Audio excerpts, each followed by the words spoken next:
Well, hello, welcome back to the channel. The Arsenal have defeated Forest at Forest for the first time in 4 attempts, and I could not be happier.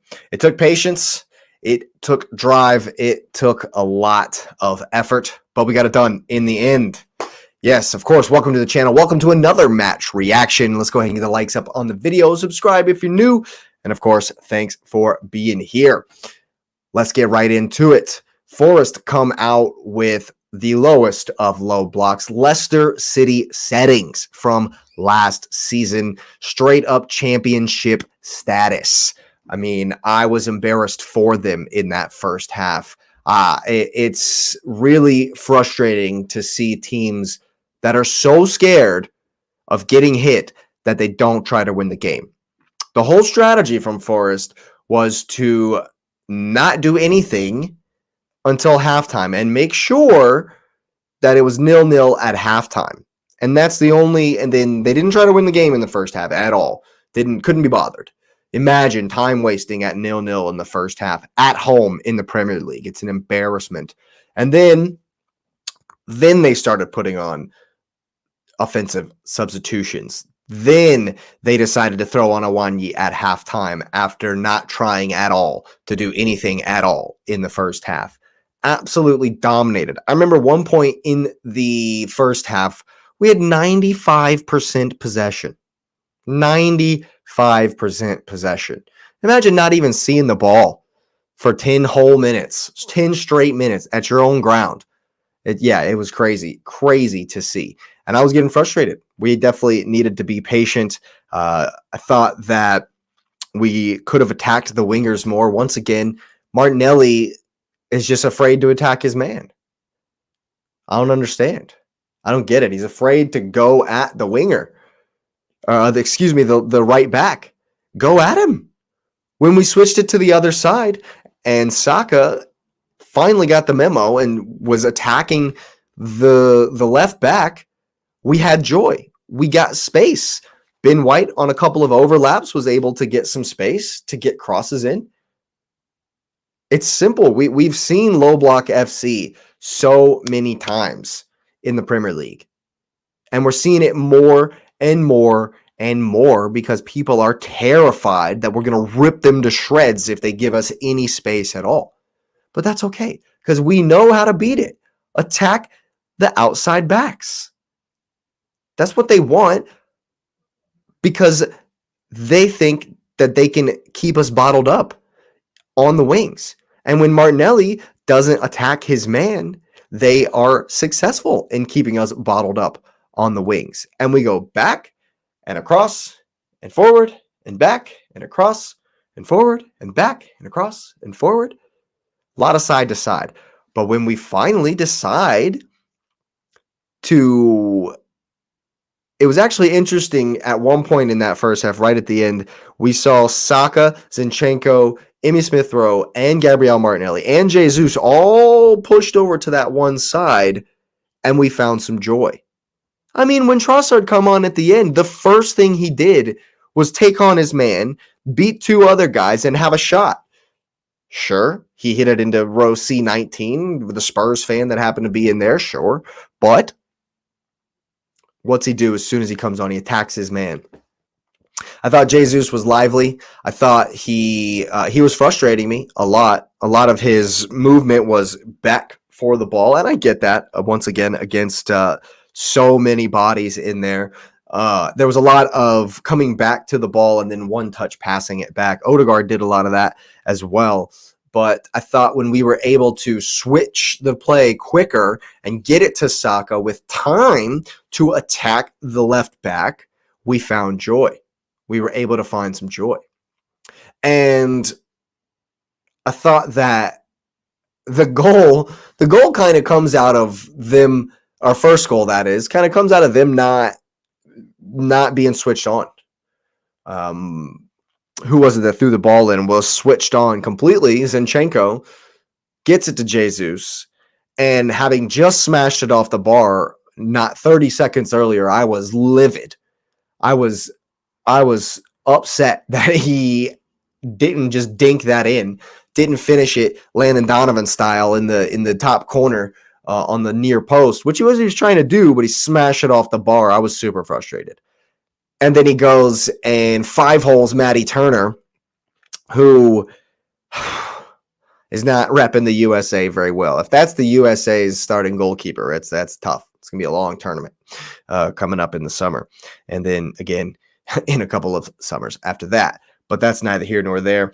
I think that I knew as soon as we scored, it would open up even more space because they would come out a little bit and a little bit and a little bit. But in the Premier League, if you're not going to try to win the game until the 60th minute, until the 68th minute it was when we scored, you're not going to win. You're not ever going to win. You're going to get relegated doing that. Take Leicester City, for example. All last season, they played like Forest played today, and they got relegated. Relegated. That is what Forest is staring down with this kind of BS.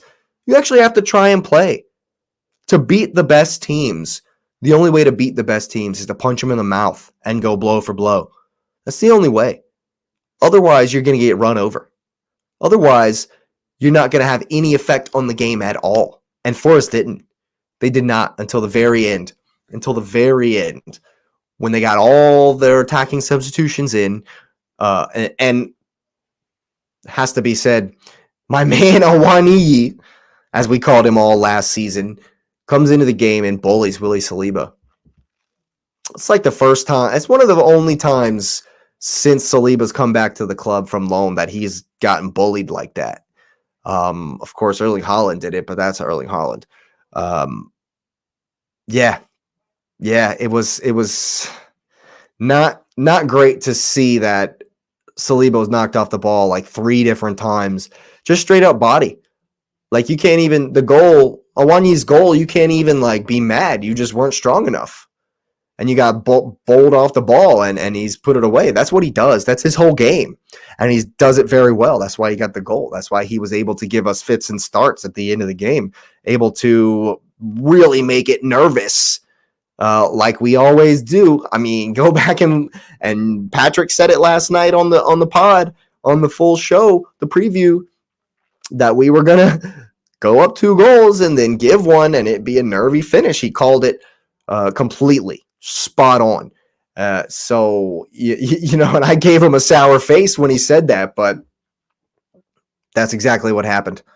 You know, so definitely grateful that because we scored that first goal, it opened up their team a bit and we were able to get the second goal on the break. Saka with the clean finish, good counterattacking football. Glad to see that. And we always know that we can do that. We did that against Palace as well on the Trossard goal. I thought that Trossard should have started this game. I think that he won't start against Liverpool as much as I think he deserves it, especially if Martinelli's not going to be attacking Trent, which is something we absolutely must do coming up at the weekend. But I thought that Smith-Rowe was decent, and I guess Havertz was all right when he come in. You know, nothing really bad to say about him like I normally do. But, yeah, all in all, it was a patient performance. Definitely good to get the 3 points. Desperately needed to get that 3 points. And it's also a good exhibition of the fact that we can break down the low block. We know how to beat it. It's simple. The idea is very, very simple. Is it easy? No.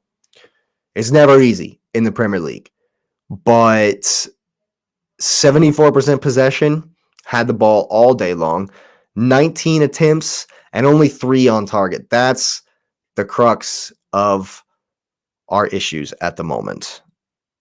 Only 3 on target, 2 of which were goals. We need to up that. We need to get more and more pressure, especially on Matty Turner, who is subpar, and you know his time as the starter at Forest may very well have just came to an end. So, you know, against teams like this, we need to be putting on the pressure. I think that Odegaard needs to have a real think about where he fits in. He needs to be the key that unlocks these kinds of defenses. And we won't see this kind of game versus Liverpool, so it'll be wholly different. But we definitely need to have this one in the back of our minds and know that there is a template to beating the low block. Attack the outsides. Attack the outsides. Draw the man. Ben White got free a number of times. That's not really the overlap isn't really Zinchenko's game. So we still were isolating Martinelli a couple of times, and he needs to attack the winger. Just attack your man. Straight up, attack your man. And we find success. We find joy. And this was a frustrating game for most of it. The celebration for the first goal was like a finally kind of, celebration. And so I was certainly excited that we broke it in the 68th, because the later it was getting, I realized could be one of them. Just could be one of those days where, the game plan, this negativity keeps us out, because it has done before, and definitely wonderful, definitely important to get the 3 points going into the Liverpool game. 2 off the top at the moment. And if we can beat Pool, supposing they beat Chelsea, and if they don't beat Chelsea, hey, we might even be drawing them, be tied level on points with them by the end of the weekend. That is a big if, of course. Liverpool or no Nottingham Forest. But all in all, glad to get the win, glad to get the 3 points. Very important.